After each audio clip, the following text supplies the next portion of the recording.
Hello. Okay, so yes, um, there probably are some sound things going on. We're gonna fix those, and that's partially because it might not look it, but I'm actually streaming from my new machine. Um, I kind of feel like this camera is about the same as the other camera, but I might just have to blame the poor lighting. So I've pumped the music up substantially, and hopefully that's a little bit better. And hopefully you can hear me. The microphone I usually use is not working with my current setup, so I have to figure that out. But hopefully this is good enough. Um, oh yeah, and where the camera is completely different now, and I'll talk to you guys about that too. Happy Crimson Tuesday. Hello, Deovor. How's it going? It's going all right. It's going all right. Mousimus, good to see you. Eden Wave, good to see you. Of course, Grundislav, hello.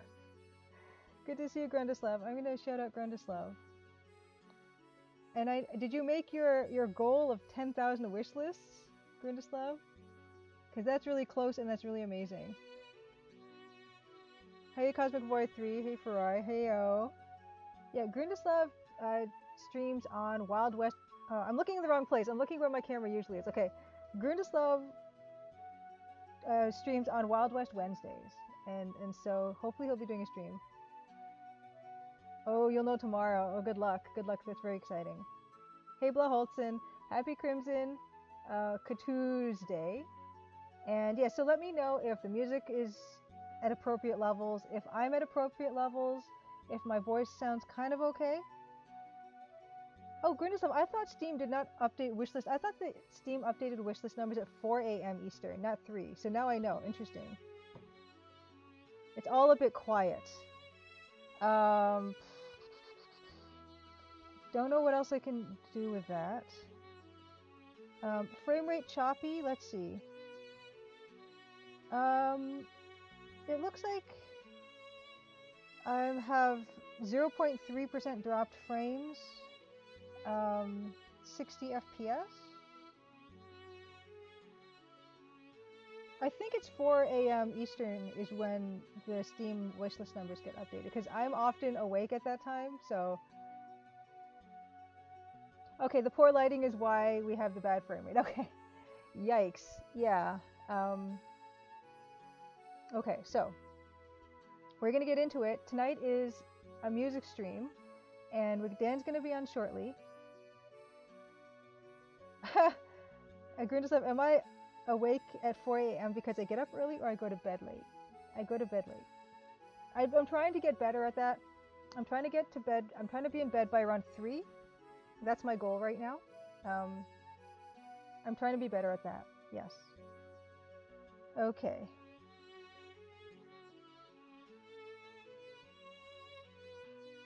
I know, it's bad. It's bad. I don't know if it's bad because I get up, you know, my own schedule. So I get up at around 11 or 12. I go to bed at 4. It all evens out. I hope. Yeah. I don't know. It's my natural rhythm or something. Did I wake up just now? I did not wake up that much long ago. I did not wake up very long ago, Roy. Oh, good. Yes, Judith Butler's lover, good to see you. And you need to ask Dan something? Yeah, hold on. We're going to be going to Dan really quickly. Hey, Jim Plays Games, good to see you. Okay, good, Blaholton. So it's not too quiet then overall.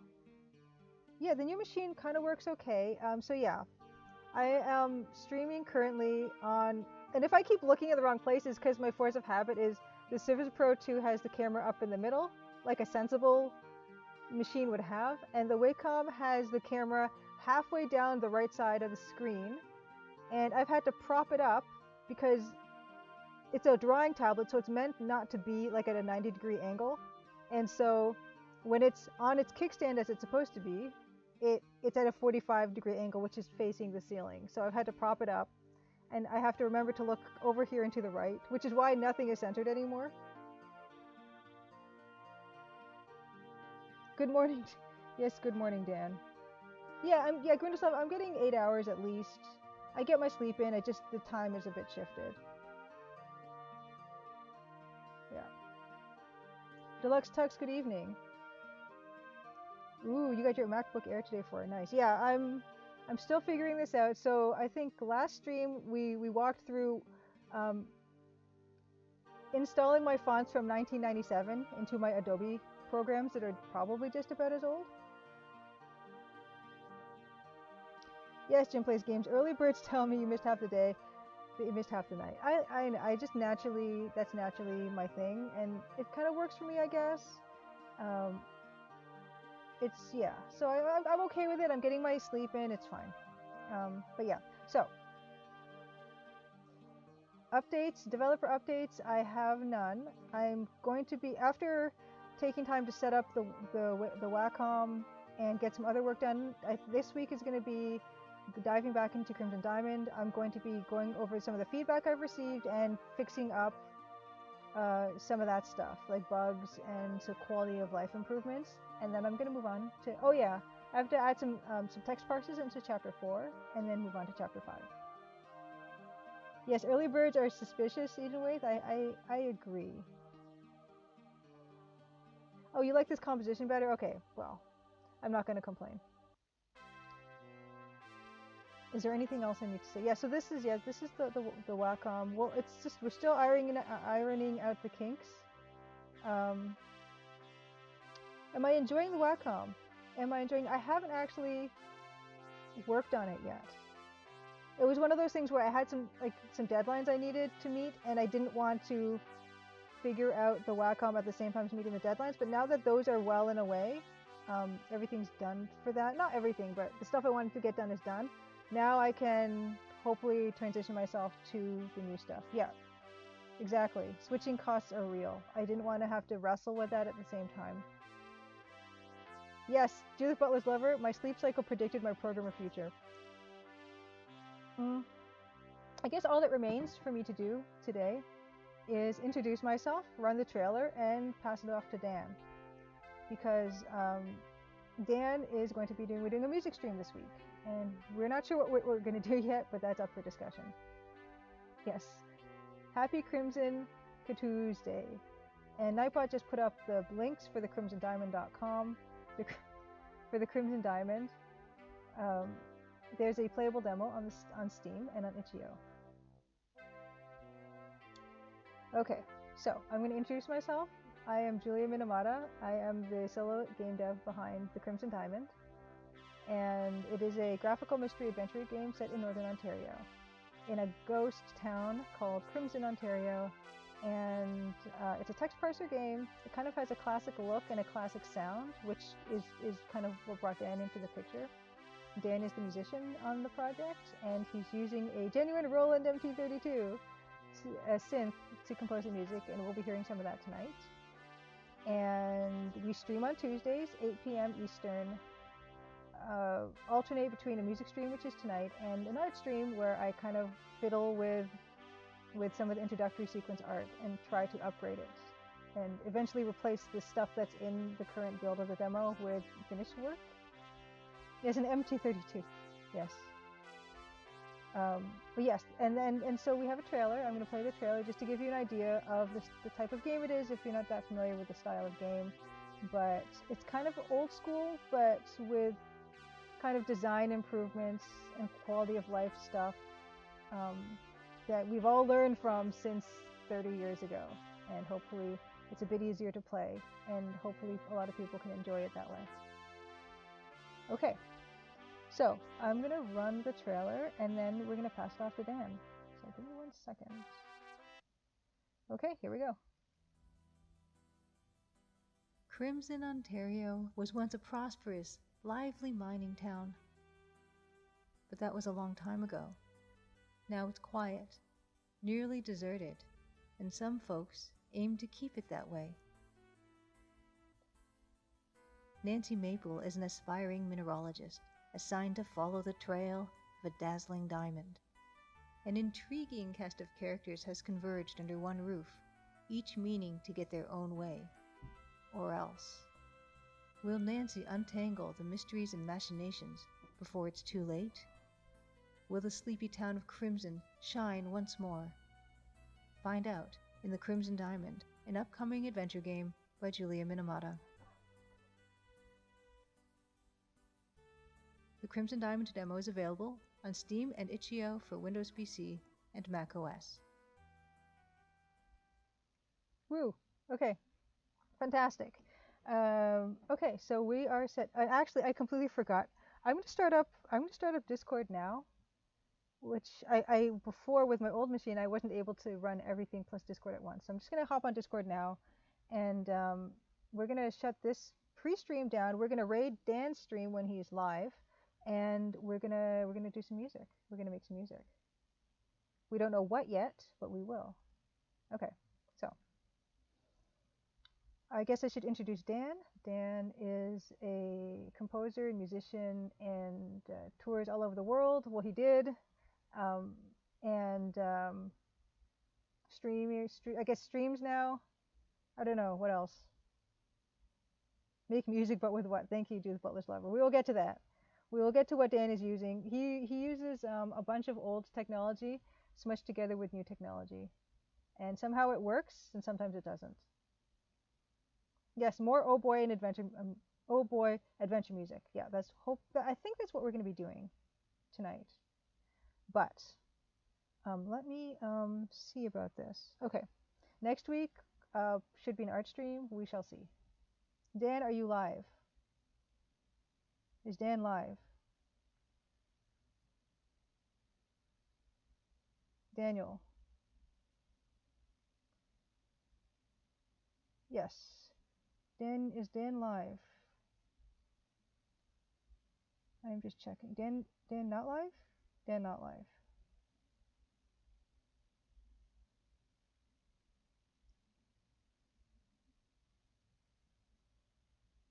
Okay, Dan is live. Okay.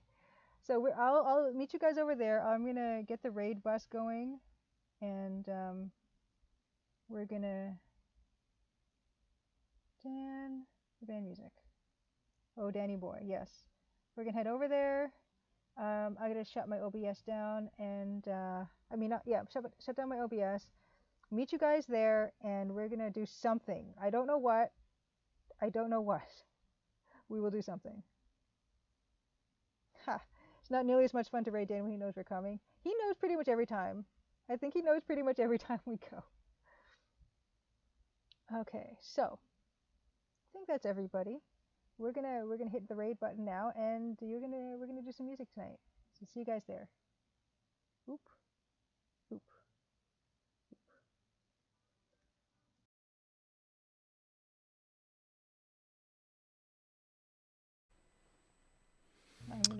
We are down to 720. We could try something other than Discord. We could try Whereby. I've been using Whereby with some success. The only thing is I have it set up for Discord, but yeah, it doesn't really matter. We can try something else, Zoom or whatever. Whereby is nice because it doesn't require you to download any software. It's just an internet link. Looks good now. Okay. For how long? Well, we'll see. Yeah, that's the question. So let's just work as long as we can, and we'll see what happens, and we'll go from there. So I think the consensus is that we'll work on this number 2, which is labeled 60. Well, number 1 we liked because it has energy, but maybe too much energy, and the third one we liked, but it might be too relaxing. I like all these pieces. I just wonder if they work for what we're trying to do. The other option is to try to go another direction and try to find something else. I'm not opposed to that either. Yeah, I'm not opposed to that too. I know we talked about this before, that people really like watching and listening to you play, and we need to do more of that.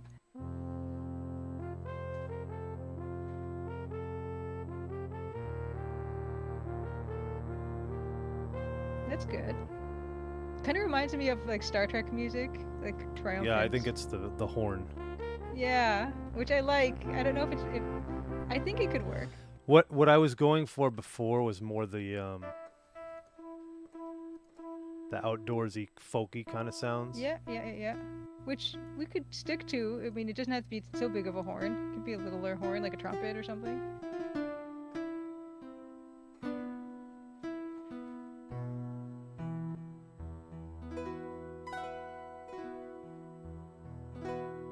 get some theremin in there.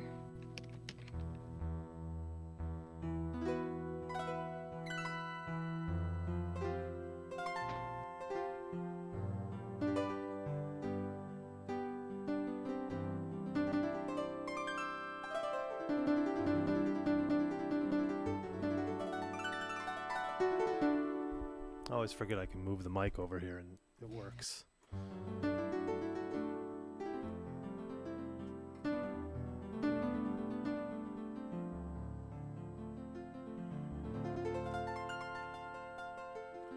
You know, the problem was I couldn't really find anything great to buy even.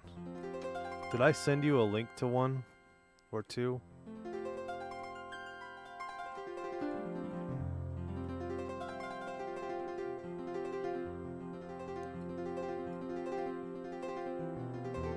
I did kind of go into Phrygian. Oh, Judith Butler's Lover, did you have a music question you mentioned on the pre-stream? Don't go there, Julia.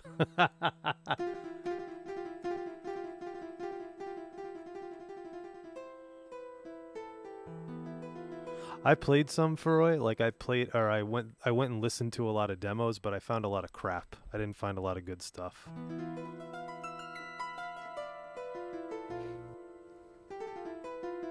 That's a little too Quest for Glory 2. Yeah, we definitely want it more to be like Quest for Glory 1. And what is a Roland MT32 Judith Butler's Lover would like to know this week? Well, you know what? That's a wonderful question, and I'm glad you asked, Judith Butler's Lover, because a Roland MT32 provided a whole host of dad jokes for the pre-stream that I noticed.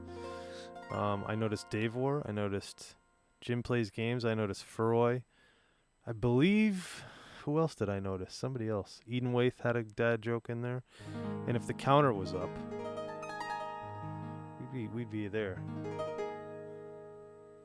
You know, the MT32 actually goes well past 11 because there's no numbers on the dial, on the volume dial. It just has ticks. Ooh. It actually goes so it goes up to infinity? I think it goes up to 127. Oh.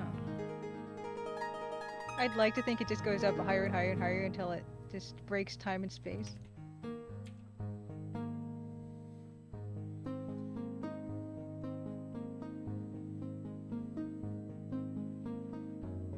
It's pretty good.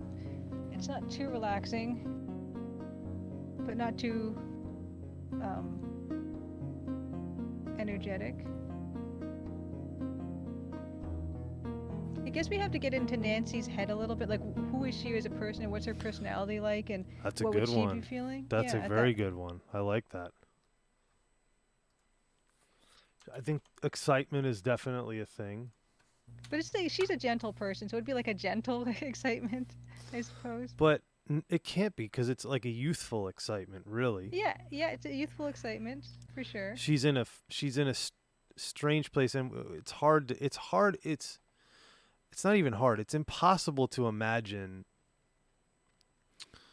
you know, travel in the early part of the century, the 20th century, and the fact that you didn't really travel like we travel. Like if you went to the next town, that would be kind of like a big deal. Whereas right now, if I drive to the next town, it's an annoyance. It's not a thing, you know? But in this case, this is a decent trip because this is not only the train, it's also a significant car ride, like an all-day trip. So Amberseen Zero, what's up? The rotund MT32. Oh my goodness, there's another dad joke.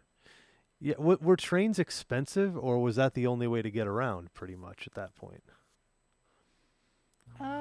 Were they for the rich people, or were they for everybody, or were they like classes? Well, when you were in Ontario, what we had was, I think it was called the Great Lakes Waterway, where if there wasn't roads, there would be sort of ships that would cross Lake Ontario and land in like Rochester. So boats. Niagara, Kingston, so it could be boats if it wasn't really roads, I believe. But yeah, it was a big deal. Travel was definitely a big deal. And Nancy has never really traveled outside of the city. She's a city girl, and she's young and she's excited, and she wants to make her mark and all that. But she's also kind of taken aback by how lovely the natural environment is too.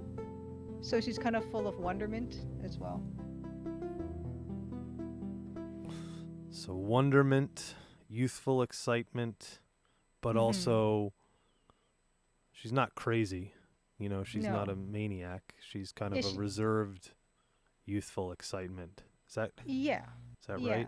Do I read her correctly? I'd say so. You're absolutely correct in that, yeah. And she's feeling kind of joyful about this thing. This is like a happy experience for her. Yes, Nancy Maple, not a maniac. Well, should we reveal that, like, Nancy is not the killer in the game? Spoilers. Who says anyone gets killed, really? Nancy actually gets killed. Yeah. Well, she does, doesn't she? So is the spoiler that she kills herself in the game? You can kill yourself in the game. Yeah, you can as a player, in a manner of speaking. So yes. I did spoil it, I guess. That should just be it. I mean, if you had one of the few deaths in the game, the credits should just roll. Congratulations, you won the game by losing the game. That got dark fast. Yeah, it did kind of. There would be an epilogue when everyone wonders what happened to Nancy.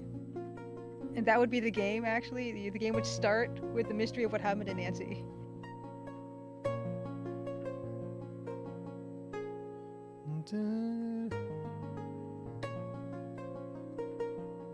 Yes, create your own murder. I recently watched Murder on the Orient Express, the original one. And had a bunch of stars in it. Lauren Bacall had John Gielgud,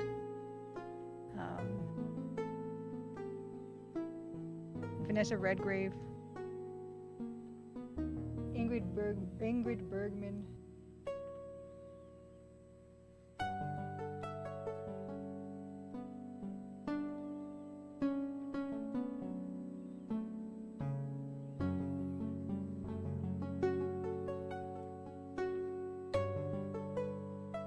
I think we need more excitement.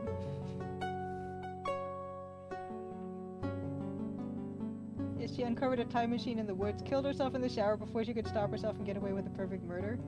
Yeah, there are some movies movies like that I quite like. We could go totally into the woods. That's a good one too.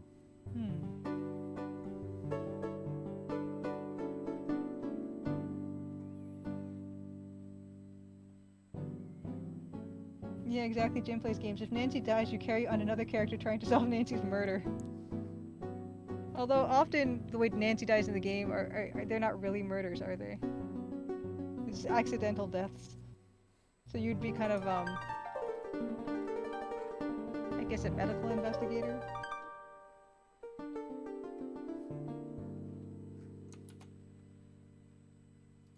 Oh, cool.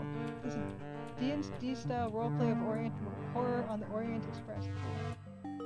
Yeah, the shower is pretty murdery.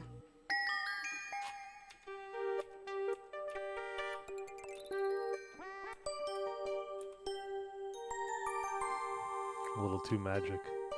Yeah, too magical.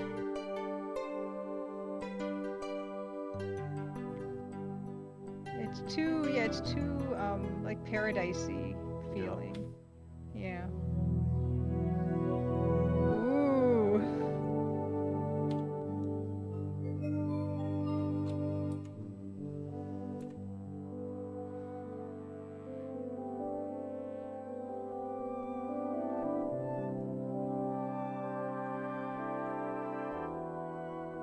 Definitely, I like it, but it's definitely more soundscapey than we're doing. Yeah, but is that a bad thing? Maybe, maybe not. What if we try something like that? Because I'm wondering, like, for the forest scene, or for the we're wilderness. It's not just forest, but it's forest, water, not exactly mountains, but hills, I guess. Wide open spaces, and like you can see trees as far as the eye can see. And yeah, it's wildlife and Wilderness is just.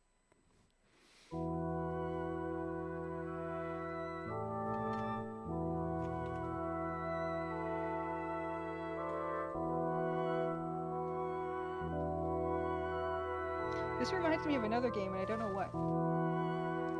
Space Quest, probably.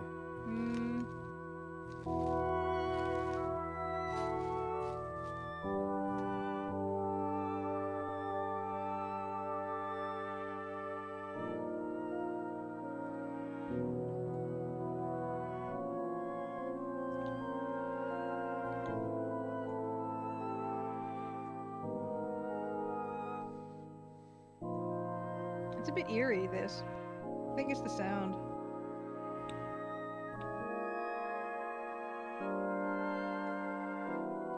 Yeah.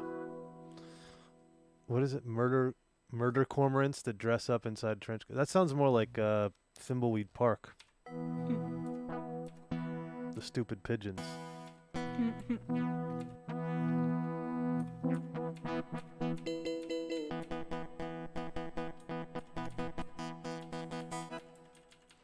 Where's the guitar?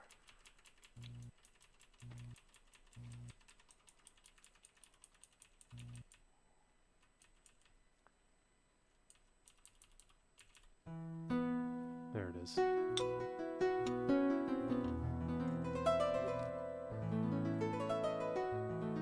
It's a good clean sound.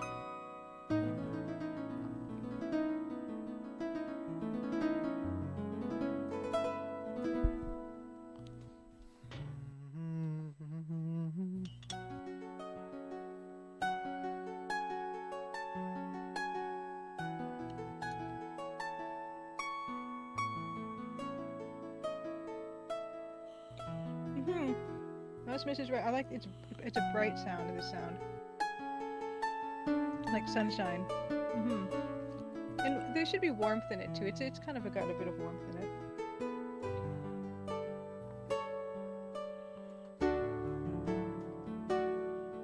I think the warmth is important because it kind of conveys happiness and gladness to be there.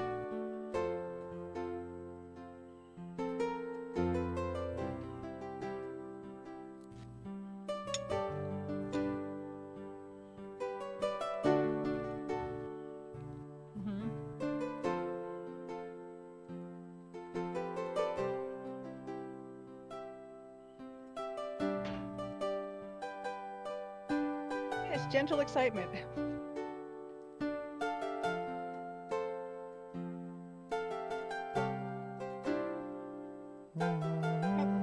People say it's reminding them of a Rhinus piece.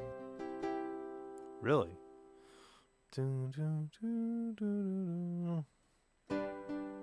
Probably the sound.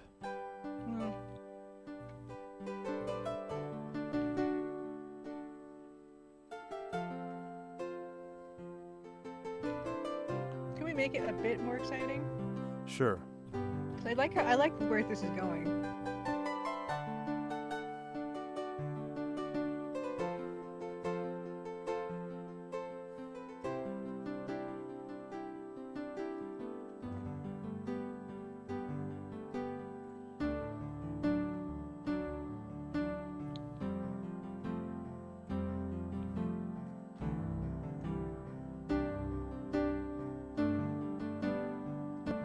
The frame rate's kind of being better now. At least from what I can see.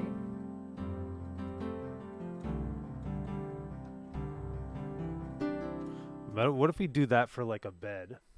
And then we add something on top of it. Stream's looking great. Awesome. I think you need to calm the stream down with some soothing music.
And then right there it can go somewhere else.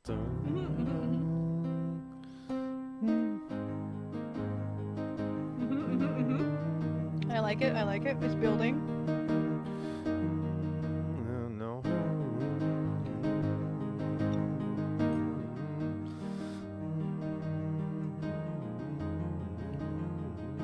No.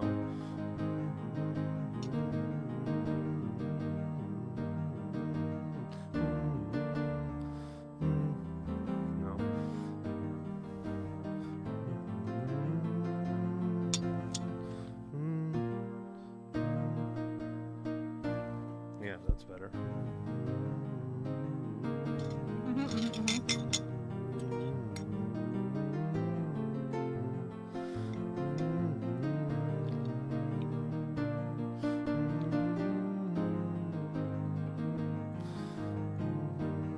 This captures gentle excitement well.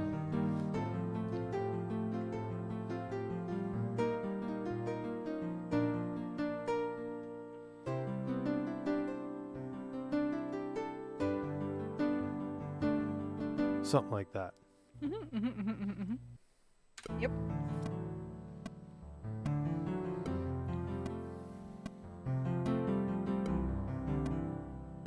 Hey, Anna.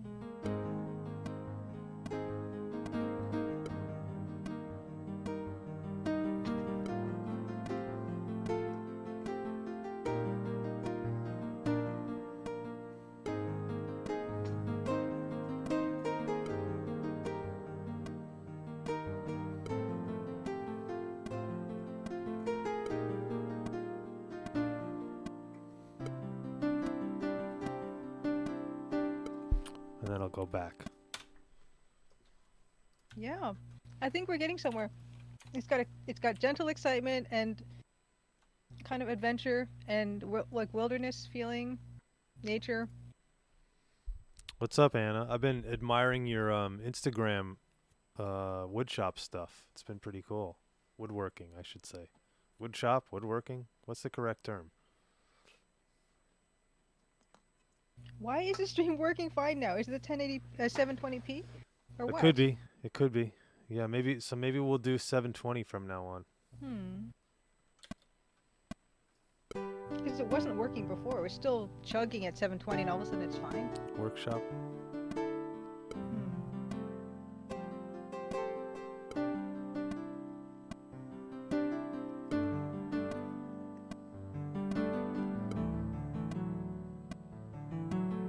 Woodworking shop.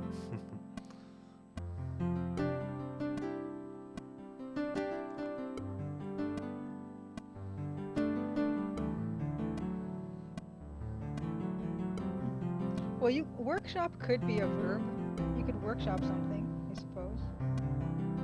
Or you could run a workshop. I guess the final test we have to do is the cupcake test. Can people say cupcake when they hear me say cupcake? Oh, the cupcake test. Yeah. Nice. Not bad. Not bad at all. Thank you. This part isn't right, but it's, I like this part. it just doesn't quite, the key is not quite right, I think. I like how the tempo gets mixed up a bit though. Like I like the fact that it goes and then it increases and then decreases again because It's actually one tempo, but it sounds like it. It sounds like it's doing that. You caught me. I have no idea No, what but I'm talking about. but it sounds like it's doing what you're saying. Yes, Dan is currently workshopping something. It is a verb too, workshop. So is work and so is shop separately. It's a compound verb.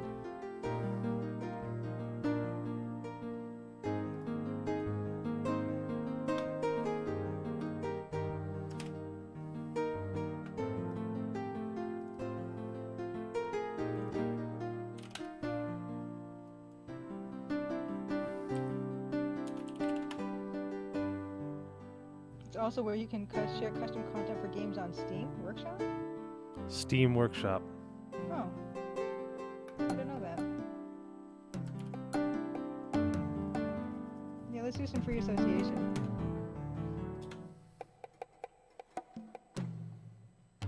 Oh, cool. Well, it's a nice. Earn a living depending on the game. That's the goal. That's the dream. Yeah, we need some bongos for this piece. Or some steel drums. You could, but as soon as you do that, you're gonna I go know. Caribbean. I'm joking. I'm completely joking. It would be horrendous.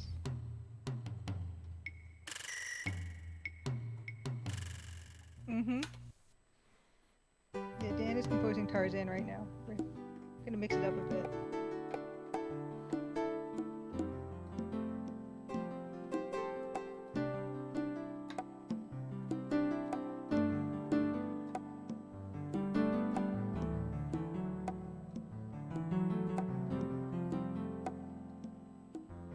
The steel drums are amazing. I do like that sound. And Dan does do jazz. He says it's the hardest music to do. I do. Yes. You've said that to me. I don't know. It's the hardest music to perform, but it's definitely not the hardest to compose. Okay. Pop is harder to compose and easier to perform, Interesting. and jazz is harder to perform and easier to, in my opinion, harder to perform and easier to compose. There should be an organization called the Free Association, and it should just be very random. That was a dad joke for sure. I'm sorry.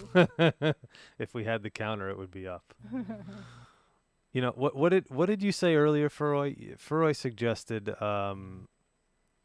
What did he suggest? He suggested there be a reward with channel points. Like, let's say you use 500 channel points, and you can get me to pull a random game off the shelf, which I thought was a good idea, actually. Really good idea. Yeah, jazz is the hardest music to perform. I mean, other than classical music. Classical music is... That's... yeah, anyway. We've talked before about having Dan's, now his 9 years of Jamaican dancehall experience. We want to incorporate that into the sequel of the game, the next one. Nancy gets her groove back. You know, she goes to the Caribbean. Nancy Island. Nancy Island 2.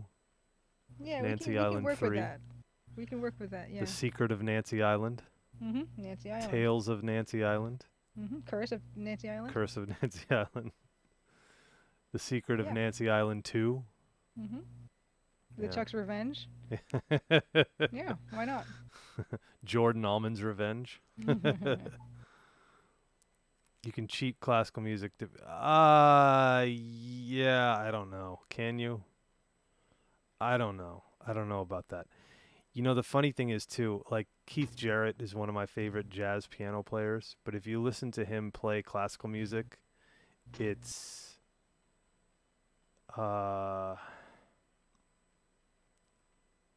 it's just not in the same league as classical piano players. You know, probably unpopular opinion, but it's not in the same league. Like, you listen to him play the Shostakovich Preludes and Fugues, and then you listen to somebody like Vladimir Ashkenazy play it, and you're like, whoa, that's like a whole different level. But, you know, whatever. I was listening to this podcast. I was listening to an interview with Yo-Yo Ma. And he was talking, he told this story about how when he was 2.5 years old, he was trying the violin. And at 2.5 years old, he came to the realization that he actually wasn't very good at the violin. So he stopped the violin and picked up another instrument. My daughter's 2.5. I'm not sure that she would be able to come to that realization, but hey. It's incredible. He might be one of those, you know, like, you know, savant types or whatever. I'll never be good enough at this, you know, I'm not even going to bother trying. I can already tell that I don't know. That's crazy. At 2.5. So he wanted to play the biggest string instrument, which is the bass. But obviously at 2.5, you can't physically do that. You can't even do a cello. So yeah, I mean, cello, I don't know how he managed to even start that, or at what age he started. Barely to do play a violin at 2.5. But apparently he could tell that it was just not going to happen for him with the violin. So should now that I mentioned it, maybe I should do a little quick show off. And what I'll show off is... Oh, sure. I'm We were gonna just show getting off- stuff done, too. I know. I'm going to show off the box for the yes, new mixer this that I thing. got.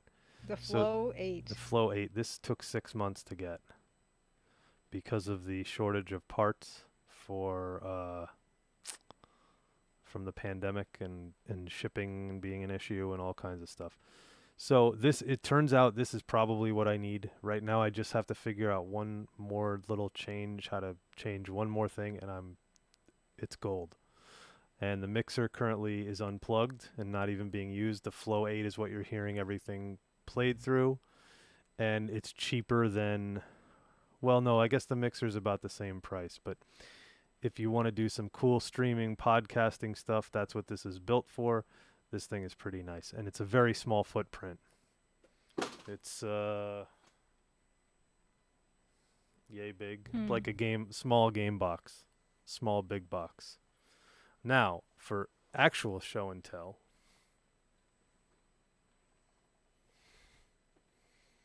Well, I've got a rock I can show. I was going to show off cool. Oh, that's a cool rock. What's up with that? It looks like granite. I don't know actually what this is. It's got some mica flecks in it that make it kind of sparkly. And I do have a little pamphlet that tells you different kinds of rocks and stuff and how they get formed. But I can't really tell you anything about this because I don't have the pamphlet in front of me. But that's fine. If you're going to show and tell, I'll show you this nice rock. Okay. Okay. Your turn. I am going to show a copy of Valkyria Revolution, which I just got for the Xbox One. And I actually didn't even pay $19.99 for it. I was able to get it for $10, which I think the game itself is really horrible. It got bad reviews. Okay. I've not played it. Uh-huh. And this is the Vannergand edition, but it's got this cool pin in it. And I was like, for $10 I couldn't, and it's sealed still. So for that amount of money, I could not pass it up. Sure. Well, my rock was free and I picked it up from the ground. If I could pick this up from the ground, I would also do that. But I love this series of games. This comes from a series of games called the Valkyria Chronicles. Well, those are the other games that I know it from. Unfortunately, this game got really poor reviews. No, the sticker actually, if you can see it, the sticker says $19.99, not $9.99. The rock did not have a sticker on it, and so you know the universal golden rule of everything that doesn't have a price tag on it is free and free for the taking. That's true, right? Yeah. Yep. So anyway, this was a cool one that I thought was, just worth picking up. I don't usually. Because it has a pin. Yeah, it has a pin, and it's from a series of games I really like. Now, the interesting thing, I'll talk about the series. Valkyria, if you've never played Valkyria Chronicles, it's actually kind of similar to Empire of Sin in that it's a turn-based strategy combat. Well, it's really turn-based. The whole game is kind of turn-based strategy with kind of I guess the Empire of Sin thing is it's loose, but you use guns. So there's that. Like, Fire Emblem, there's no guns. Or if there is, they're like magic, But yeah, if you haven't played the Valkyria series, all the first 2, 3, even the third game is only. So check this out. They released the first game for PS3. Okay, that's cool. Came out, looks good. The second game, they said, okay, we're going to make a sequel to this game.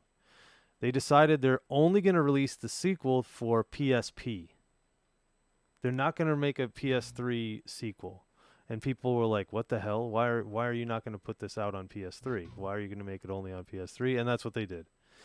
And then the sequel to that, the third one, Valkyria Chronicles 3, they said not only are we going to only put it on PSP, but we're only going to release it in Japan. So the only way to play it is to get if you don't speak Japanese, is to get a fan translation version of it and play it on your PS3. So yeah, kind of annoying, but it is what it is. And all 3 games are pretty awesome. Then they did a remaster, which is on PS4 and some other systems. I have a copy of it somewhere. And then they did this Revolution game, which was like kind of I don't even know what kind of game it is. But the really interesting part about it, that what they did was they combined genres. So they took a a turn-based strategy game, kind of XCOM-ish a little bit, and combined it with a narrative almost like Ace Attorney, Phoenix Wright, like something that Dr. Mikachu would love, like one of her narrative style games, like what am I thinking of? Like Visual novel? almost like a visual novel. Almost like a visual novel, but an anime style visual novel. So it's a really, like, you have action. You have action in the visual novel, but there's still this like interactivity of visual novel. And I guess maybe that game is part of what gave me kind of an introduction and love for the visual novel. I don't know. Interesting. The idea of famous mobsters as anime high schoolers is very funny to me. If you've played Valkyria Chronicles, they're not mobsters, but they're kind of like anime high schoolers. Have you ever played the Ace Combat series? Is a little bit like that too. Anybody played the Ace Combat series? But it's a the main game is dogfighting in airplanes, but there's also like this narrative anime style, well, drawings really. So what do they call it when it's only the drawings as opposed? Well, it's visual novel, I guess, right? There's not always animations in those, or the animations Limited, are very usually. limited Yeah, animations. yeah. Yeah. So it's similar style where they're combining genres of games. Like I think the first Ace Combat didn't have that, but once you got to PS2, the Ace Combat series, all the way through, I've been playing the one on Xbox Game Pass. I think it's Ace Combat 7. It's awesome. I love it. And I mean, I loved the games, the PS2 games, but the narrative styles, the narrative game that's in there is really cool. And I think that's aren't there anime characters that aren't high schoolers?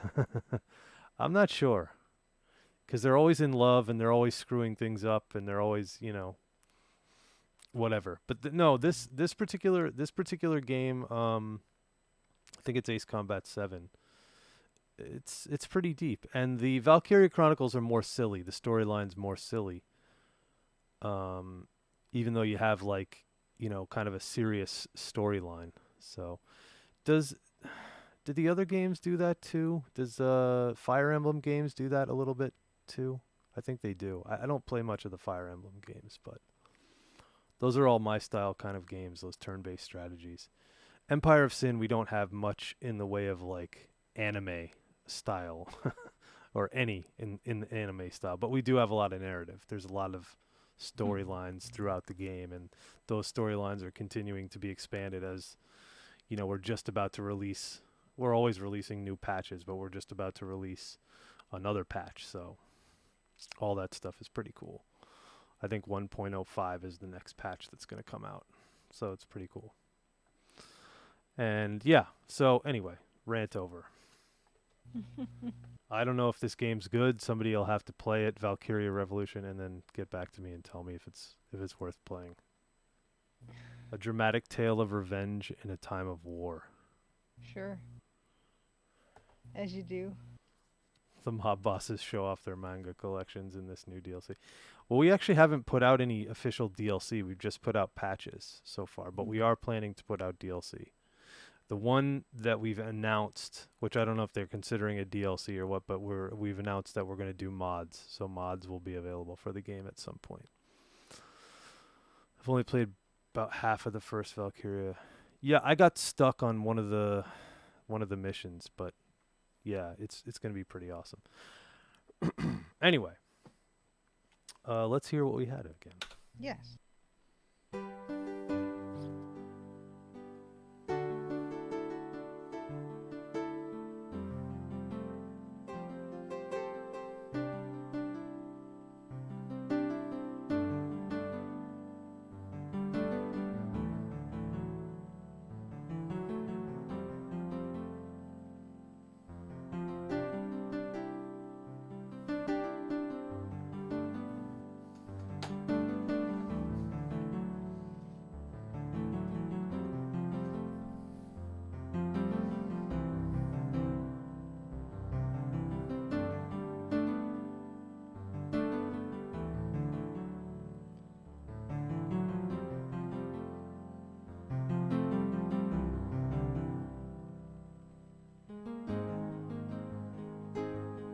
not sold on this part.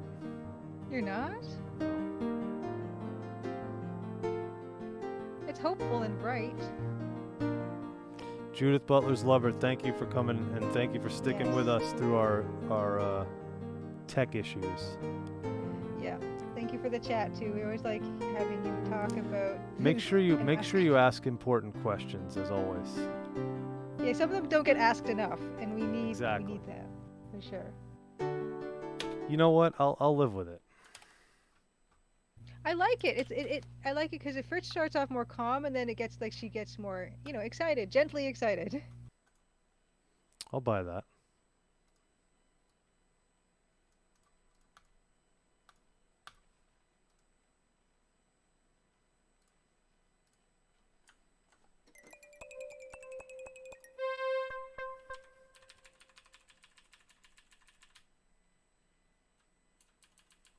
Yes, and thank you for anyone who does show up at these the odd hours when they're odd for your time zone. We do appreciate it.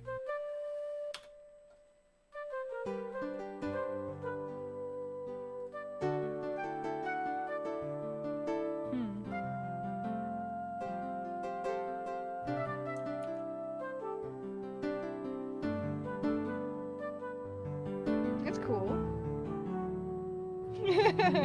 Nancy seems low-key. She only gets gently excited.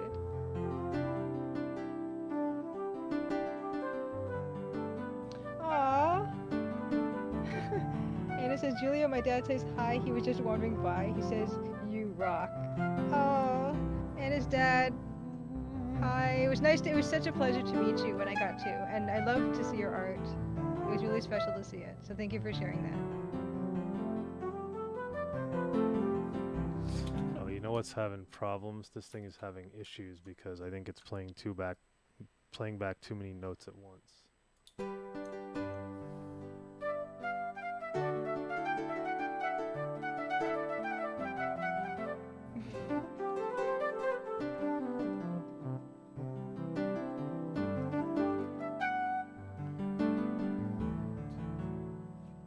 It sounds like a jazz satyr has just wandered into the scene.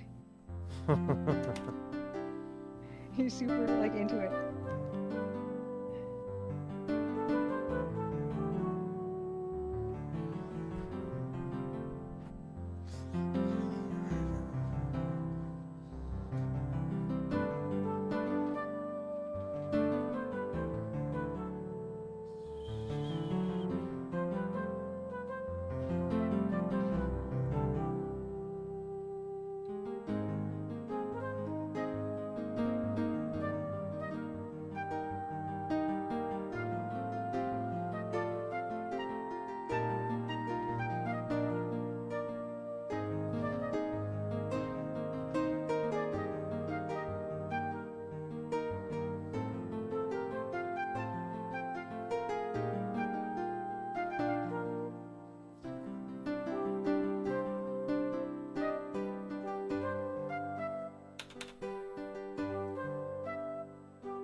I like this extra bit.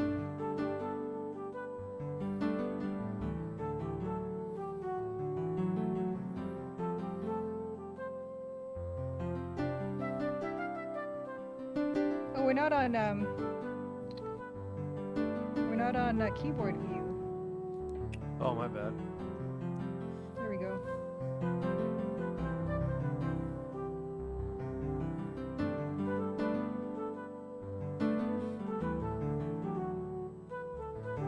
Yeah, the flute bit kind of adds a bit of wanderingness to it that I quite like. I agree.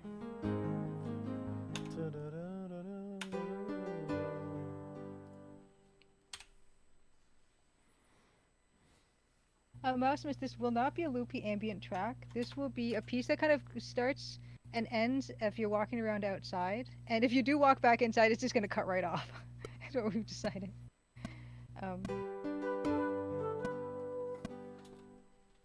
Because I think it's nice to have pieces that do have a beginning and middle and end sometimes.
Yeah, I don't think jazz exists yet in this time period. Davor thinks this flute sounds Oh more yeah, it lost than does. wandering. It started in the 1800s. Oh, did it? All right, then my bad. You have ragtime for sure.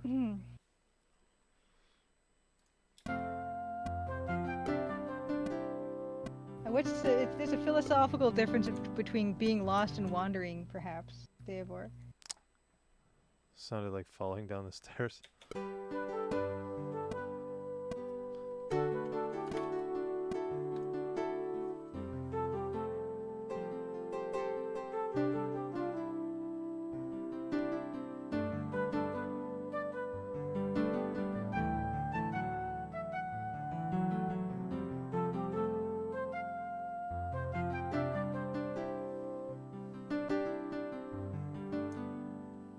Yeah, of course, Davor. Like, we always like hearing people weigh in, and you know, it's all so subjective with this stuff.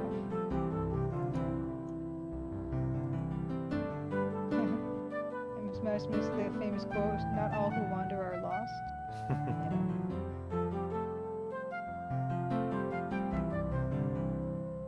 So yes, please continue to give your feelings and opinions, and everyone. What was the opinion? Flute sounds more lost than wandering.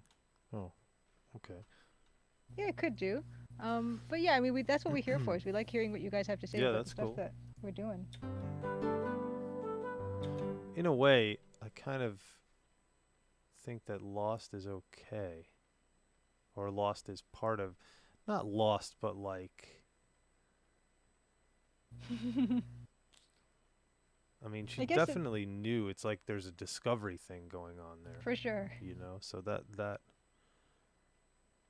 I generally say if something is lost, it's lost. Oh, fair enough.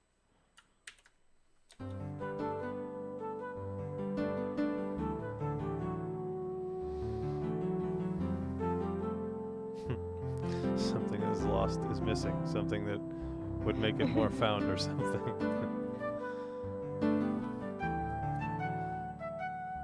I like this discussion on lost and wandering.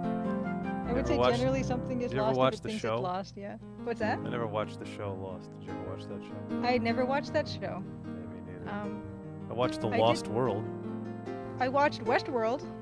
No, The Lost World. Lost. It has to have Lost in the title. The Lost Boys. You watched that probably. Okay, I went to Westworld because it sounds like The Lost World, and also the creators of Lost work on Westworld as well. I didn't care for Westworld, the parts I watched. Did you like it? I liked the first season quite a bit. Second season kind of meh, and third season I haven't seen yet. But I think it had some of the criticisms. Some people had the same criticisms over Westworld as I did with Lost, in that it seemed like this whole grand scheme was happening, and then eventually it kind of falls apart upon closer scrutiny. But I don't know. I haven't seen the third season, so I can't really say. But Westworld started awesome and it went down. I've seen Westworld the movie. The movie, yes. Lost, worth watching, only the pilot. Did you, Tonda? What's up, dude? Tonda, hold on, let me shout him out. Did you ever see that show? What the hell is it called? There's been a few. I guess they're dramas or action, something. I don't know what the hell they call them. That were network shows where basically the world was kind of lost, and they sent people back in time to like the time of the dinosaurs to restart everything. But I can't remember the name of the show. And it's not even that old. It's like, maybe 10 years ago they did that show. I'm sure it was not 10 years ago, Dan.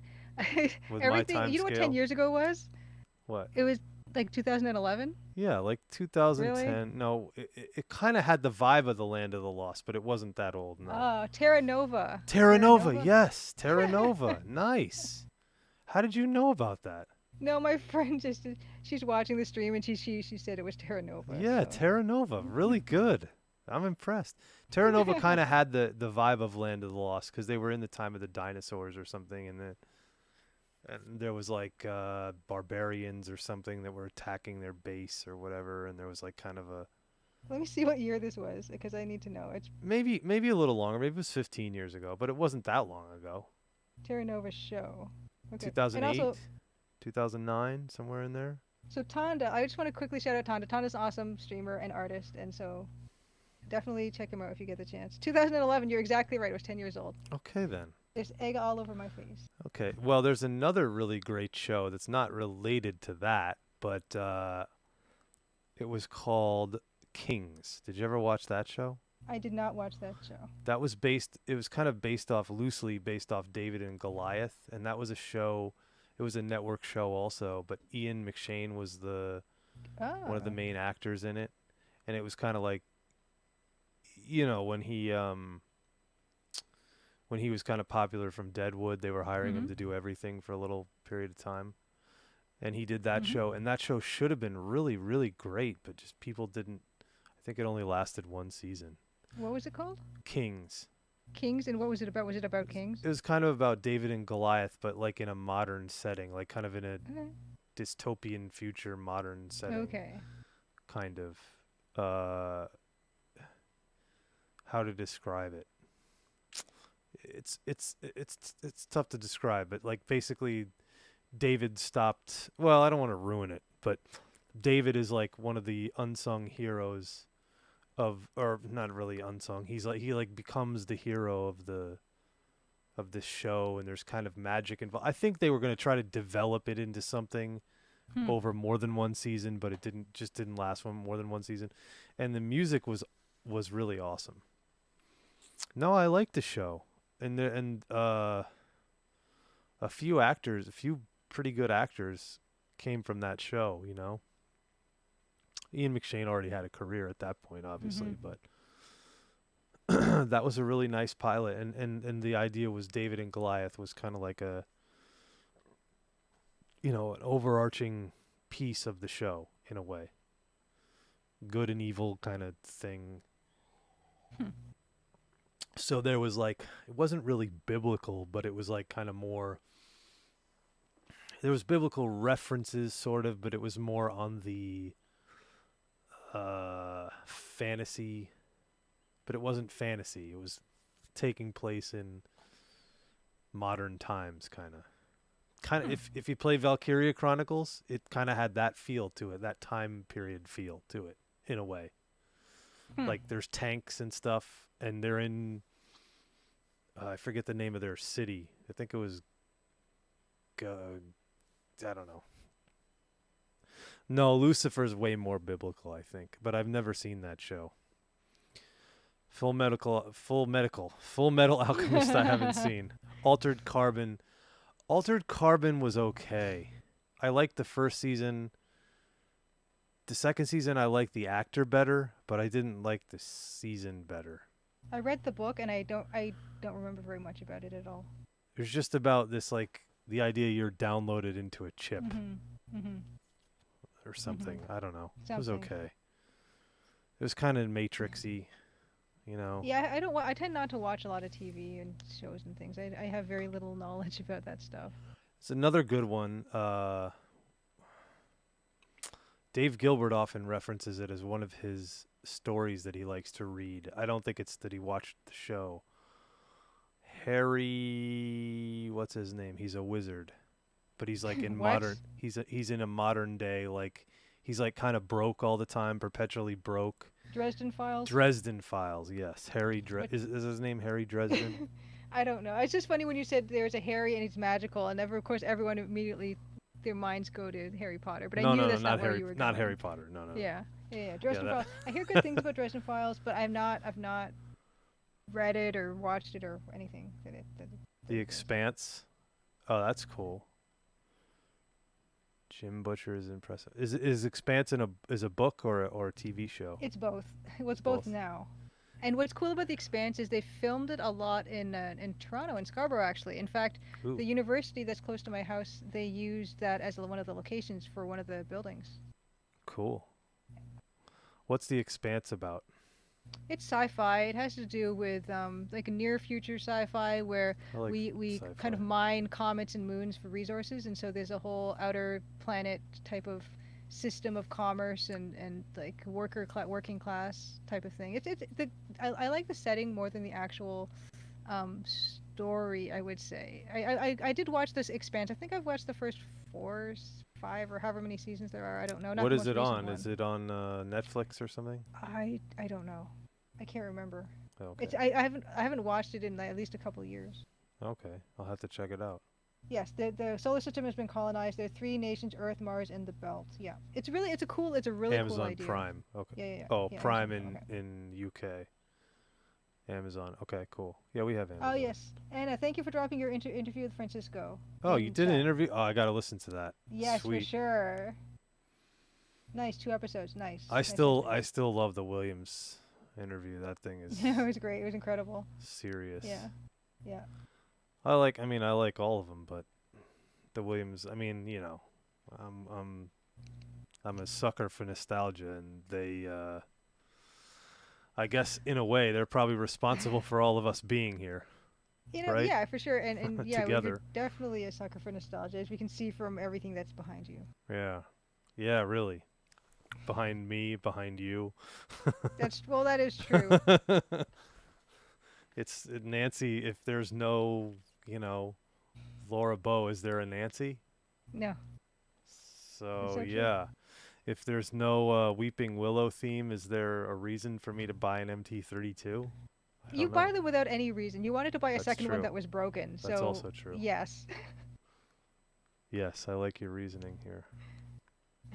Speaking of the MT32, why don't we see if there's anything we wanted to add to that lovely track that we were working on?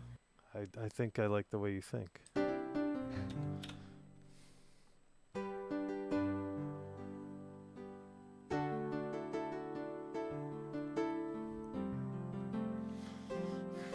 I'm wondering for the flute sound, is there what other sounds can we use for that potentially? I like the flute, but I'm wondering if there's Use a anything we should violin, experiment maybe. with. Hmm.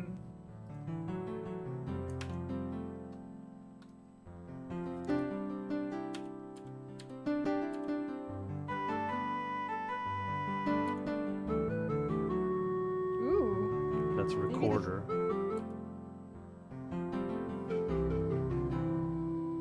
No. Sax.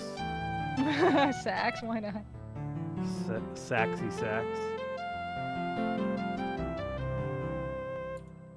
It's not bad. That's nice, gentle. Clarinet.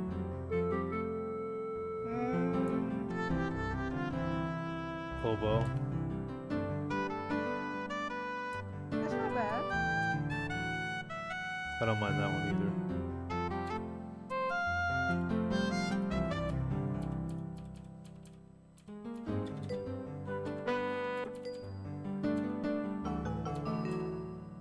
Ooh, I shouldn't like that, but I kind of do.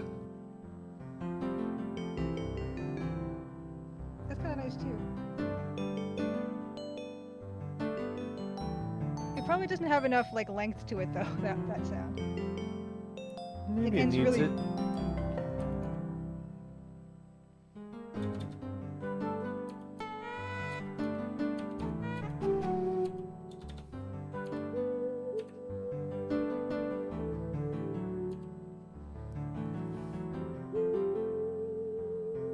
It's very spooky.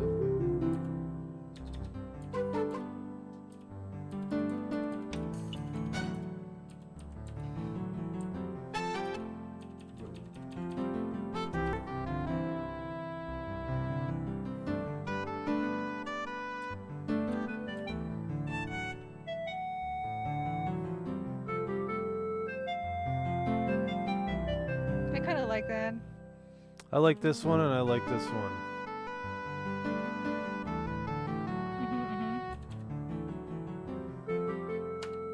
I think I like this one better.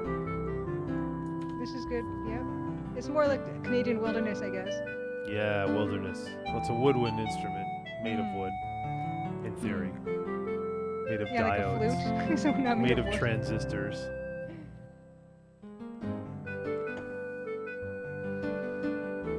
I also like this.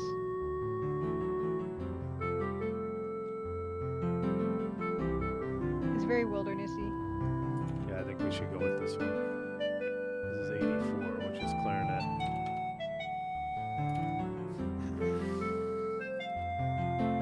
It also sounds retro. It sounds like an adventure game sound too. We can also change here. We can go to another sound at this point.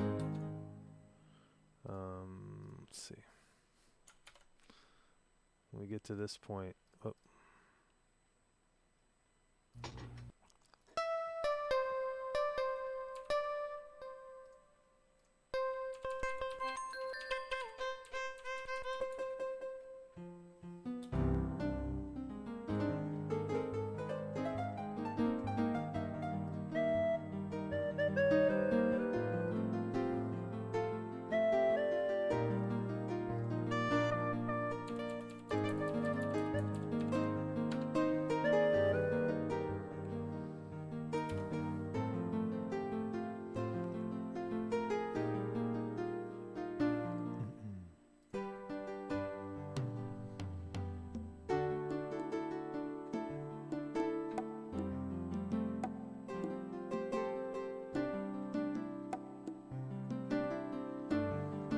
Like, I don't hate that little, whatever that is, that little drum thing, because it kind of sounds like a woodpecker.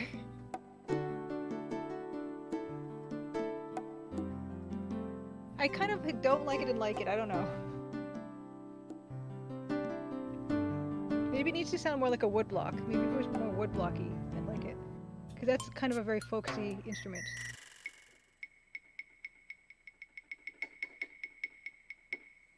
More like that.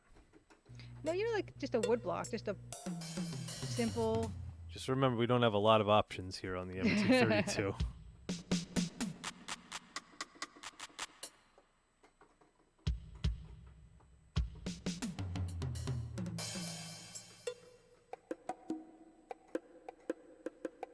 I don't think we have a lot of other options.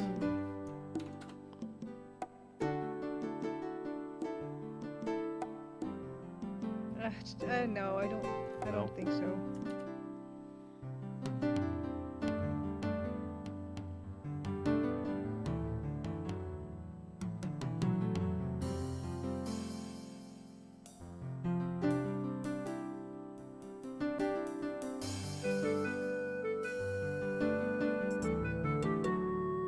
That's not bad.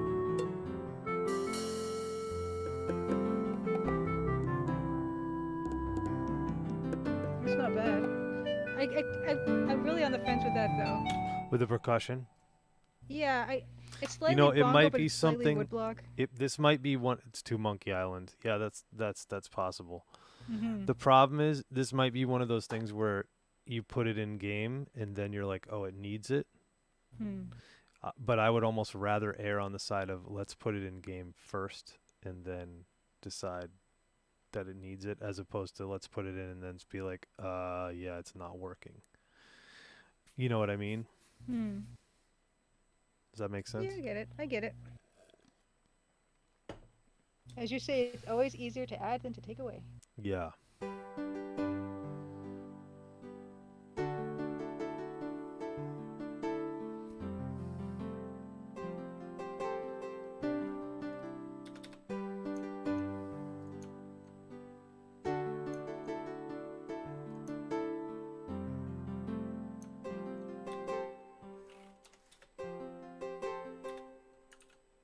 What happened to the clarinet? It comes in later. Oh, does it? Okay, cool. I moved it to starting in the Oh, I second see. half.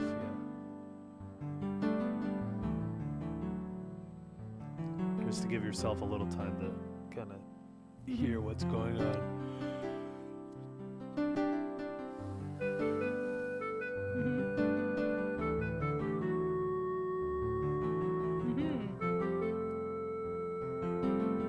Have fun, Anna. Yeah, that's one of my favorite games.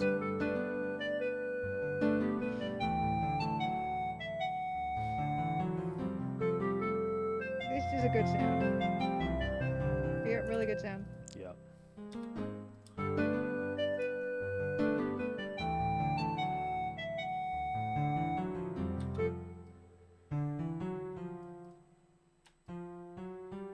Jim plays games. Thanks for being here. Happy Crimson Tuesday. Good night.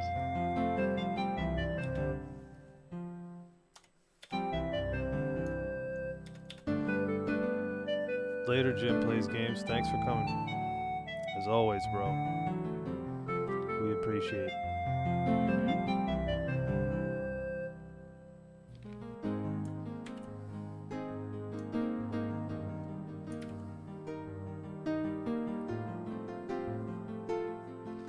Maybe strings here would be cool. Sure, it's worth a shot. I don't mind that. Maybe not the train whistle.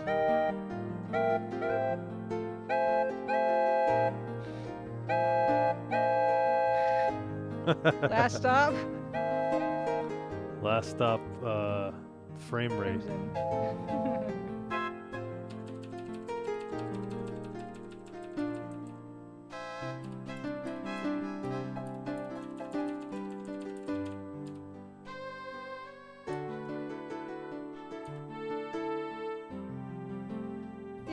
Could definitely use the sound in the intro for the train whistle.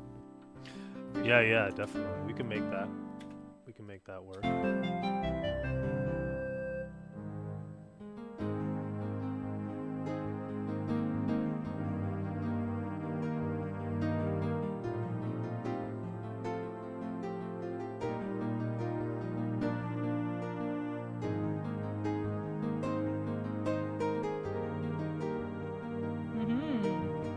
Nice, so you're getting that atmospheric stuff that you've been wanting to get in there. Exactly. You just want it's good. It's working here. There As long it'll as work. Yeah, it'll be yeah. simple. That's it. Super subtle. Yeah, it's not the front of what we're doing.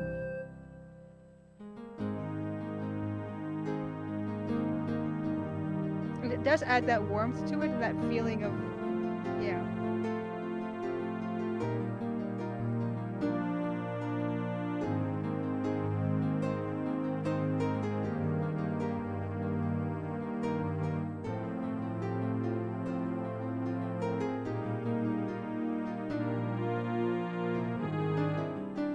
Yeah. Let me fix this up. Yep.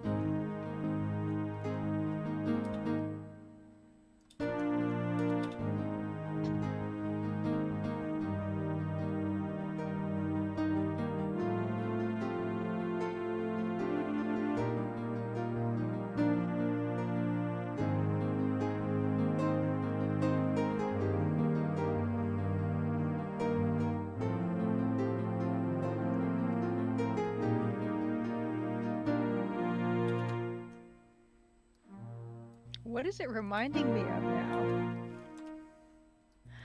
Something I like.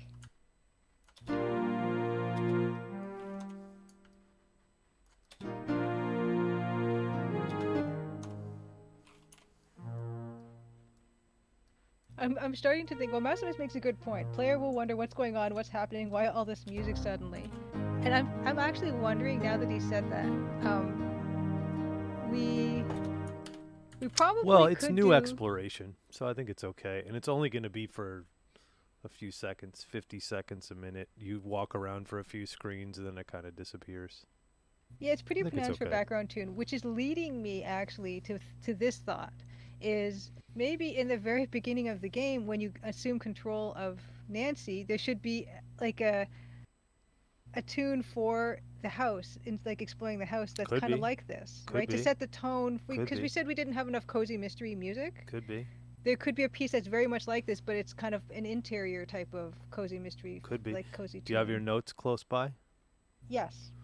Can you add said note to the notes? See, the problem is with when I make notes is where they end up going. Do they But I go will into the cylindrical file? No, but they just end up being on a piece of paper with a bunch of other notes, and there's no organization. Somebody there tweet at all. Julia this note, please. Yeah, I think that's going to be a good thing going forward.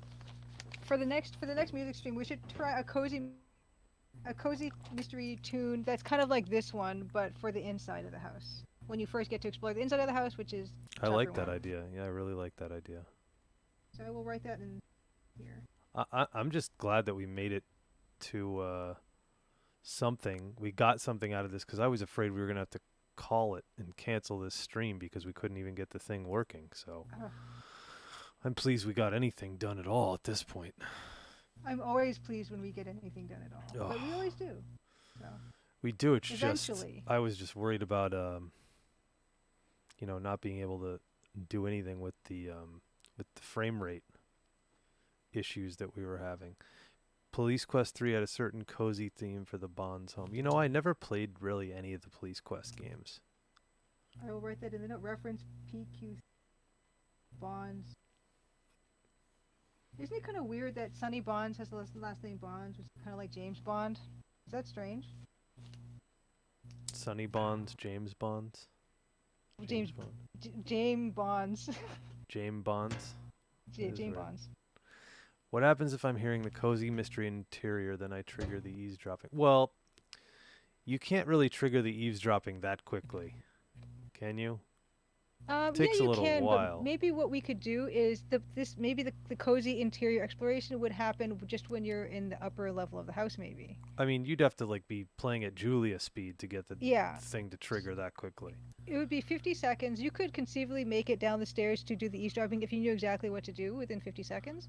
But yeah, I mean, if that happened, it would just fade out and the next piece would fade in, I suppose. So when you're testing and trying to break the game, then yes. Yes, absolutely. Yeah, which is something I'd have to take into account for sure. Yeah, definitely. Yeah, so I like it. Let's listen to this. Let's listen to what we have here. All right. Because this isn't going to loop, we don't think. We'll have to find an ending for it. Yeah, this will not. That's what I want. I wanted endings. An ending.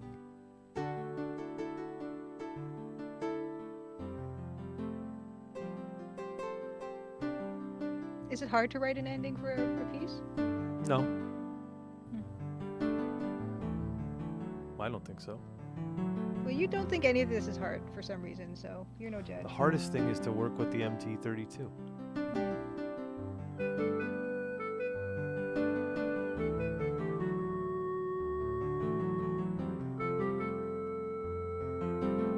Hard is relative, for sure.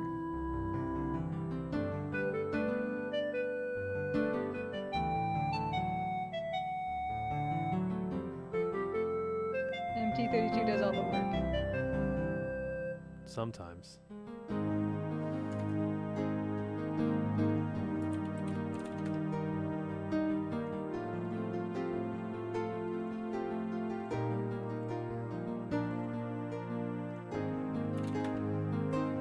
Yep, and Flahos is 100% correct. Easy or not, you're doing great, Dan.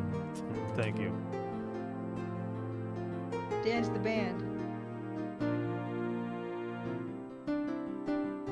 So right there is our issue. I didn't notice.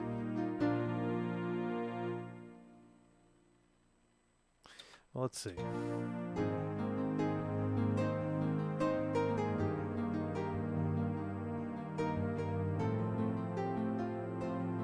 Oh, thanks, Maximus. Maximus says, of course, always a pleasure to watch pros, both of you. Oh my gosh. Thank you for considering me a pro when you're watching me draw and redraw the same fisherman sitting on a log for 3 weeks in a row. Or the same building for almost a year. Let's not go there. That's the yester times. We don't even we pretend that didn't happen.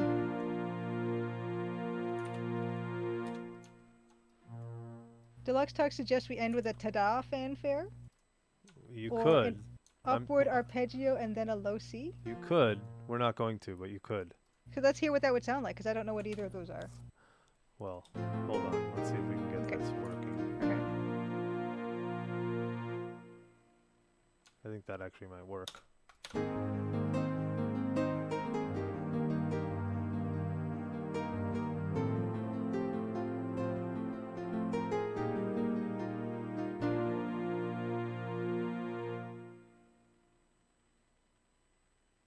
I think it might work. I don't think you need a ta-da or a low C. He wants to go. Or. Ta-da. Well, I don't know. I don't know about that. You could. You certainly could. Oh, thanks, Blaholtzen. I appreciate it. Both joke suggestions are technically endings. That's true. It is. There's also this one. You could also do that one. Sure. But I don't think we need any of them.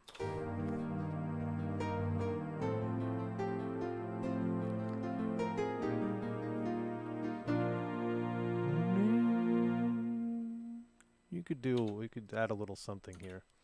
Because that's at the ending as it is right now. It just kind of falls off, doesn't it?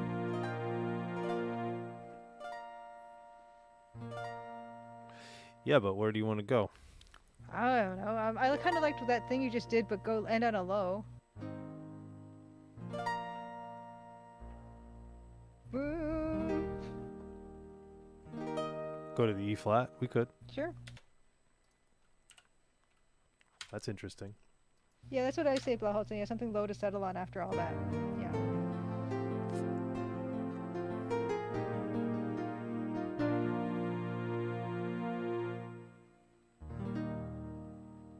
Yeah, that works too. That's perfect.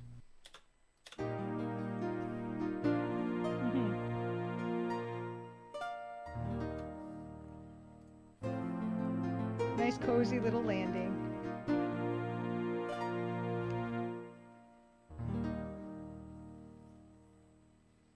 Yeah, I like that. Yeah, works. It's not ta-da, sorry, but it is cozy.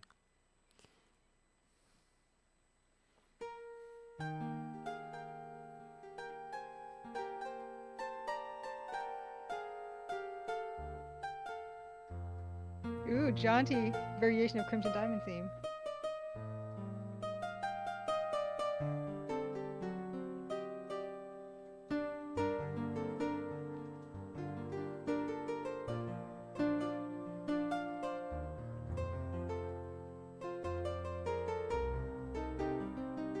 Sorry, it's in a different key. You could do that. You could definitely do that if you wanted to. You know, and we can even change if we really wanted to get slick, and maybe we should. We have like the point noise, the point noises, but there might be little stingers that we could do that are more significant, that are more like... Oh, the theme is so good. Gosh darn it. So we could just put in little clips of the theme just to remind you that, wow, this is a really important thing going on. Yep, for you sure. know, we can do that too. But that's like, there was something in Furoy's game, Crunk. There's an ending chord that's just a D. It's just a big bah, kind of a Star Wars-y D. And it actually sounds really cool. And we're going to use it as kind of like an ending kind of initial death theme, but then there's also going to be something that happens after that. So I don't know if he's still around, but we were discussing it on our test stream today about the best way to go about it. And that was kind of like a cool thing to reincorporate pieces of the theme as almost as sound design. Oh, there he is. Yeah, I totally agree, because the theme is so good. I want to hear it more, and I want to hear it throughout the game, for sure, little bits and pieces. Yeah. Oh, it's so good. There we go. Cool. Well, eventually, you know, I'm not there yet, but one day we'll do it. Let's see. Not MIDI tracks. And this is just because there's a couple of you that stuck with us this entire time. Oh, what's this? Is this a treat? Maybe. Maybe not. It might not be a treat. Oh. Hopefully it will be a treat. Let's see. Ensemble.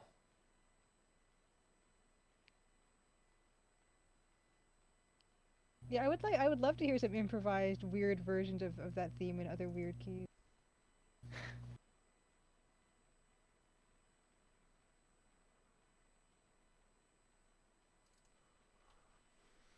Crimson Diamond theme, but Empire of Sin style. Jaunty.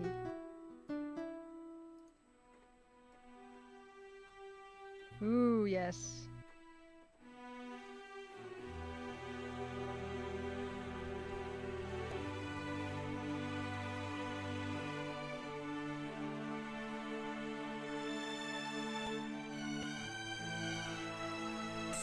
Yes, the HD remaster. Sorry, I'm killing my CPU for some reason.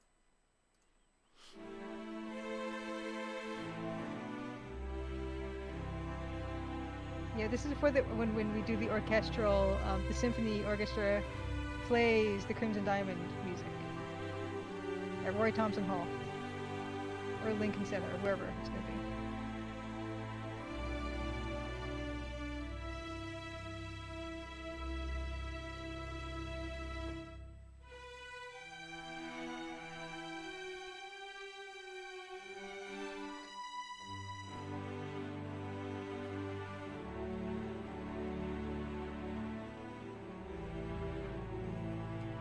You know, you could do too and get really slick with it. Oh, sure, let's get slick. Well, because we can. Of course. And maybe we feel like it. Do it like Bach. Bach inversions and retrograde. That's not loud enough. Yes, orchestral soundtrack as a game add-on. Yeah, the Crimson Diamond Live, as we call it on the YouTube channel. Making the Crimson Diamond live, or live, depending on how you read it. And you have Dan in like a coat and tails with a grand piano in the Lincoln Center.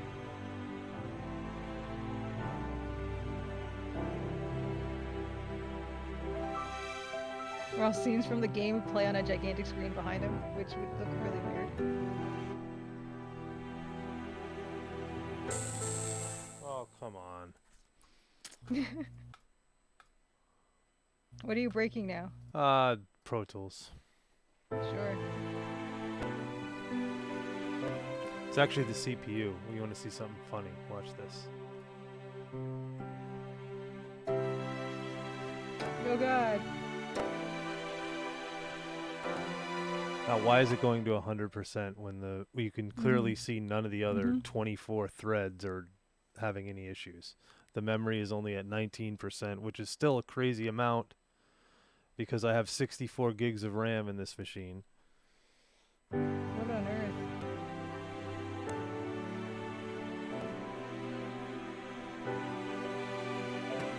I actually think that it's a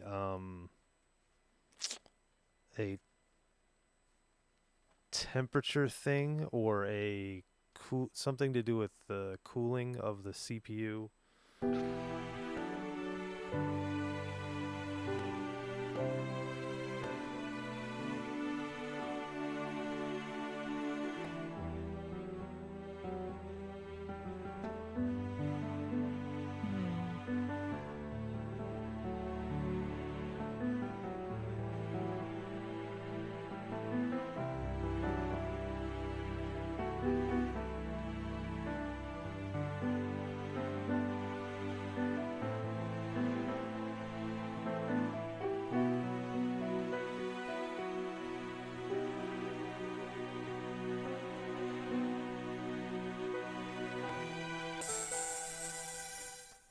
There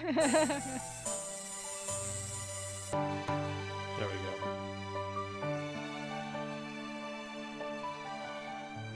The guy with the cymbals has butterfingers.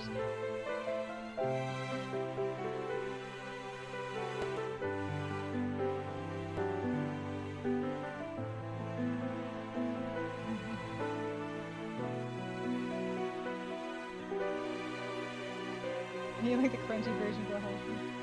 Not enough room for the That's inch-tall it. violinists. Well, you know what? I can use a different sound because this this stupid Cinestrings is like awesome, but it's also like it takes so much power to run it. You can use one of these that's not so. Yeah, too hi-fi. Micro spikes in CPU usage.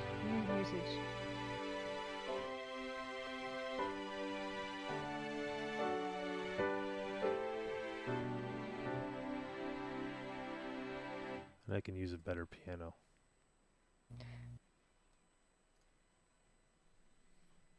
Ooh, yes, the grand.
I don't know why those notes stuck.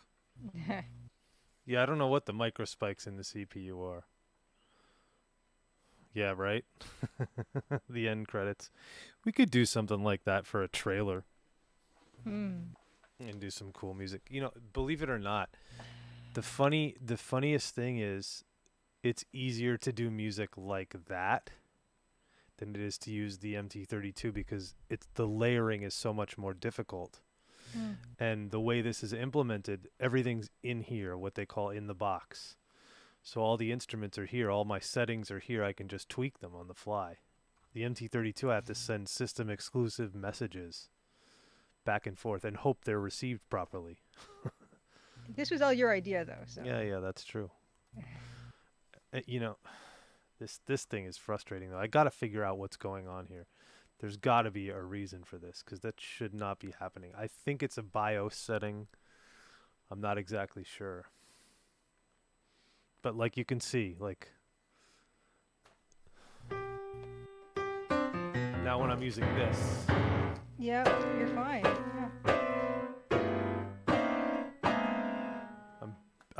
I'm getting there, but even still, it's like I'm really asking. I have to ask a lot of it to do that. If I hit the pedal, that's what happens. Then you can start getting, yeah. And there you get 100% CPU. That's nuts. I had no idea music was so like resource intensive. Oh, big time. Big time. So usually the biggest, it's two things. It's single threaded CPU usage. So your single thread clock speed, and then also like RAM. RAM is important for using a lot of sample libraries. So basically the ways around this are I have a no, I don't have a 5900X. I have a 3900X, which is still a pretty good CPU. It's just not the current gen. I think the 5900X is like $700. This is a $400 CPU, or it was 400 and change when I got it or something. Yeah. But yeah, that it shouldn't be happening still. I don't know. There's got to be a way. It got to be a setting that I can turn on because it shouldn't have these like spikes all of a sudden, especially when it's not using that much of the CPU. Anyway, we'll figure it out. The other option is to use DSP, but unfortunately, these particular sounds are not DSP. There's no DSP acceleration for them. So if you had that, you could get around that, and they do get around that with some applications. This may also run better in Logic or some other DAW, but I don't know. I don't know the answer to all those questions. That's a little bit above my pay grade. That's for smarter people than me. But I like this. Let's take a listen to it one more time before. I think we're probably going to sit and jump and raid somebody in a minute, but let's take a listen to it one more time. Yeah. I see your sock. I'll see you as... Hey, at least I'm wearing socks, right? It's true. No nasty feet on this stream.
I like it. Yep. Yep. And it's short Yep. enough. You know, it's about a minute and 20-ish Mm-hmm. or so. It's not too long. I like it. I like it too. Cool. Well, Mousimus, if you got any ideas on the CPU thing, I would love to know why that's going. If there's a way around those micro spikes things on the CPU, I would love to know. If I can, like, I think it's a power saving issue. That would be cool if there's a way around it. Like if you shut off power saving in the BIOS or something. On Windows, you use latency mon. It shows which drivers cause spikes. Yeah, the problem is if it's a driver, then you've done it on your sound rig. Okay, cool. Maybe it's something I can mess with. Anyway, I want to thank you all for being here with us and sticking it out with us on what turned out to be a good stream, but was started off as a problematic stream, shall we say. And we eventually got it down to 720, and we kind of figured it out, I think. Hopefully. Yeah. So hopefully we won't have any more of those issues in the future, but it is what it is. My name is Dan Policar. This is Julia Minamata. We have been making the Crimson Diamond, and we are going to do that again next Crimson Tuesday at 8 p.m. Eastern Time, right here, actually on the channel twitch.tv/a_maple mystery next week at 8 p.m. Eastern Time. Mm-hmm. Is that correct? Or is that correct? I hope so. Okay. I hope so. I'm going to try to find maybe like a webcam that is not terrible and is not located strangely, and get my microphone working on the new thing. We'll see. Okay. So I have a few suggestions on the webcam. I can probably help you out with something on the webcam front. Oh yeah, give me some recommendations. Yes. Drop some recs. I have like 3 webcams here, so yeah, we ran out of time for tax questions. But I have the exact guy I want to raid. This is my buddy Lex is live. Oh God, I'm never going to be able to spell his name, so I'm going to have to tell him he needs to change it. L3X_is_live.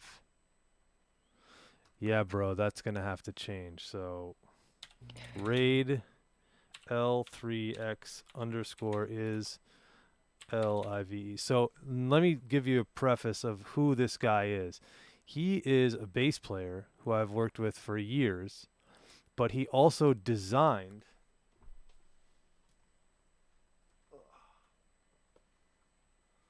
a very well-known and loved logo. It is so good. If you subscribe to my channel or use channel points to steal the logo, you can when we raid his channel, you can just dump those into his chat. So if you have channel points and you don't have this emoji or whatever, buy it now with your channel points, because it's the Dansformers logo. Yes, exactly. It's so good. He designed it years and years ago. So let's raid up Lex and see what he's doing. Dansformers. More than meets the eye. All right. And thank you guys all for coming. We will see you next time. Yes. Raid now.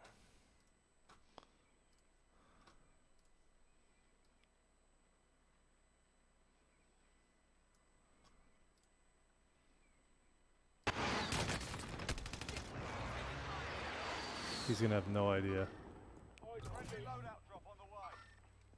I could have sworn I was subscribed to. What happened? Did it Jesus, expire?